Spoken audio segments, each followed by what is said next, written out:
প্রত্যেকটা বিবি কুমারী গ্রহণ করতে পারতেন, কিন্তু আল্লাহর রাসূলের 11 জন বিবির মধ্যে শুধুমাত্র একজন বিবি কুমারী ছিলেন, 10 জন বিবি বিধবা ছিলেন। বোঝাই যায় 11টা বিবাহের পিছনে আল্লাহর রাসূলের অন্য কোনো উদ্দেশ্য ছিল, আল্লাহর পক্ষ থেকে অন্য কোনো ইরশাদ ছিল। কথা বলুন ঠিক কিনা? আমি আপনাদেরকে কথাটা বুঝাইতে পারলাম?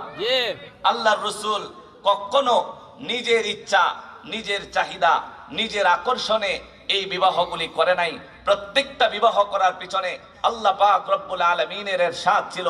ও মুসলমান, একটা কথা বলে শেষ করতে চাই, আল্লাহর রাসূল যে এতগুলি বিবাহ করছেন, প্রত্যেকটা বিবাহ আল্লাহ পাক রব্বুল আলামিনের ইরশাদ অনুযায়ী হয়েছে। রাসূলের মন চাহি বিবাহ হয় নাই। সুতরাং কেউ যদি কারো দিলের মধ্যে যদি এই প্রশ্ন জাগে, আল্লাহ রাসূলের চরিত্র নিয়ে যদি কোনো ধরনের কথা আসে, তাহলে বুঝবেন সেটা বাদ দেওয়া লাগবে। একমাত্র আল্লাহ পাক